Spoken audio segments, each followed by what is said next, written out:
novamente, curte o canal, dá um like nesse vídeo, compartilha,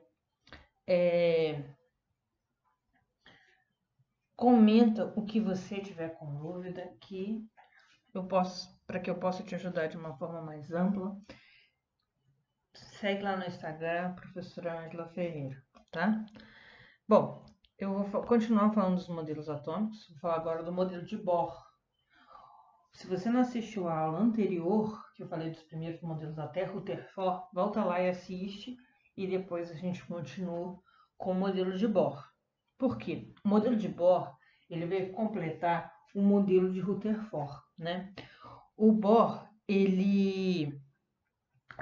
uma das coisas que ele entendeu é que os elétrons, eles absorvem energia elétrica e depois liberam na forma de luz.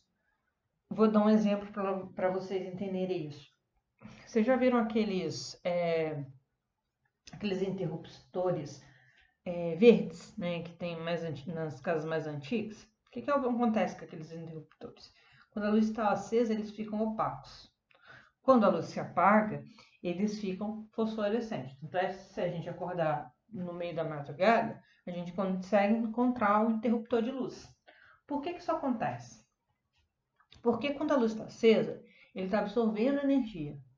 Quando a luz se apaga, ele emite essa energia no visível, tá?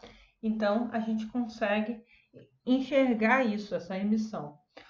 Uma coisa também que acontece é com aquelas pulseirinhas que se utilizam em raves, que normalmente se esquenta ou você congela ela, bate, para que elas possam emitir luz. É a mesma coisa, ela absorve luz e quando ela emite essa luz, ela emite no visível. Então, essa foi a primeira coisa que Bohr observou. E quando você absorver X de energia, eu vou liberar X de energia, né? Você vai para o seu estado mais excitado e volta para o seu estado fundamental com essa liberação de energia. É basicamente isso que acontece, que Bohr observou. Além disso, ele observou que ele aperfeiçoou, como eu já tinha falado, o modelo de Rutherford, que foi conhecido também como modelo planetário. Esse modelo também vai ser conhecido como modelo planetário, onde os elétrons eles vão girar em forma mais organizada. Eles vão girar na eletrosfera na forma de camadas, tá? E o Bohr ele teve alguns postulados. Quais foram os postulados deles? Que os elétrons são distribuídos em camadas ao redor do núcleo, admitindo-se a existência de 7 camadas, que foram denominadas de K a Q, certo? À medida que essas camadas se afastam do núcleo, aumenta a energia dos elétrons nelas localizadas. As camadas da eletrosfera representam os níveis, e assim as camadas K representam o primeiro nível, L o segundo nível, M o terceiro nível e assim sucessivamente. Aqui a gente tem a representação por camadas. A gente pode observar que a camada K é mais próxima do núcleo. O núcleo é esse pontinho vermelho aí, é a mais próxima do núcleo. Depois vem a camada L, depois a camada M e assim sucessivamente, tá? Outra coisa, os átomos de Bohr lembram uma órbita planetária, por isso que ele chama sistema solar. Segundo Bohr, o que acontece? Os elétrons eles têm órbitas circulares ao entorno do núcleo, né? Isso é basicamente o que Bohr entendia na época que ele fez seus postulados, ok? E depois a gente vai discutir. Mas lembre-se que o modelo de Bohr é órbitas circulares. O que vem a ser o modelo atômico atual? Não é o modelo de Rutherford, não é o modelo de Bohr, nem o de Bohr-Rutherford.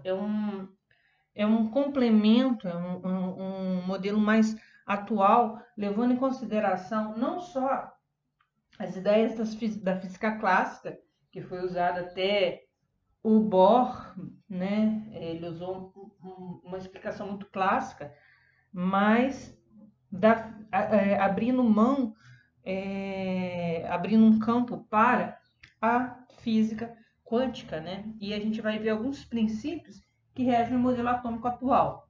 Quais são eles? Primeiro, que é o modelo atômico atual, é o modelo de Sommerfeld. Depois eu vou mostrar para vocês uma figurinha dele, como que é esse modelo.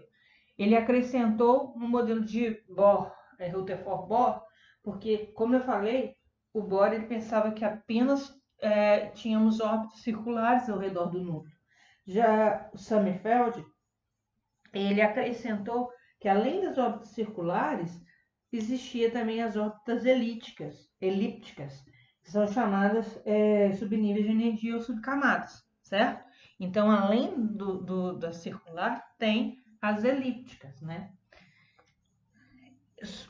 Um princípio que explica esse modelo atômico é o princípio de de Broglie. Ele trata o átomo, o elétron em si, todos os componentes. Não, a gente não pode tratar o átomo como uma partícula simplesmente. Ela é uma partícula e uma onda. Então, ela carrega todos os princípios de ondulatória e da partícula. Ela pode se comportar como duas coisas. Uma partícula, aí você vê lá muitos princípios da física clássica. E alguns da física quântica.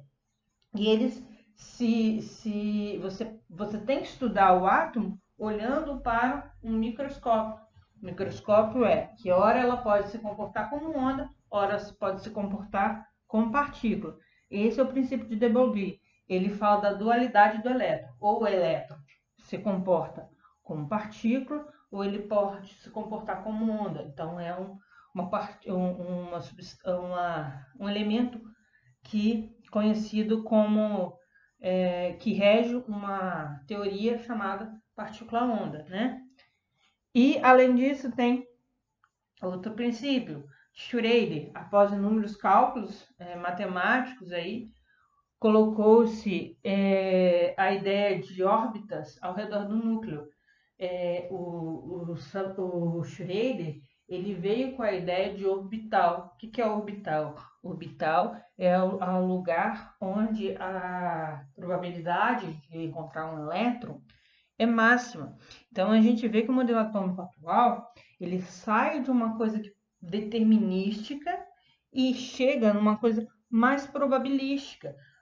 Todos esses princípios regem muito a probabilidade de se achar um elétron no entorno do núcleo.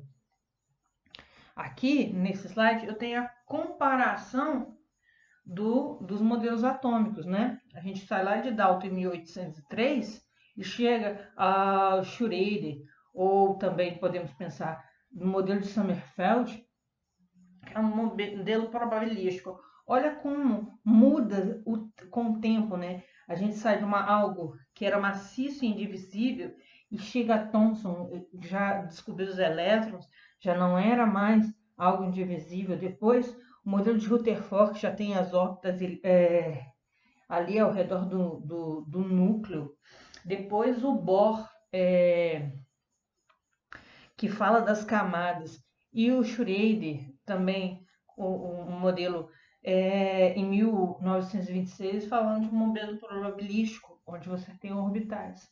Só uma coisa que eu esqueci de falar é que do modelo do Rutherford por Bohr teve a descoberta dos nêutrons por Chadwick, certo? Então, no modelo de Bohr, você pode ver lá que tem bolinhas no núcleo de diferentes cores, já tem conhecimento do núcleo do nêutron, tá? Que são cargas, são partículas sem carga, mas que têm massa.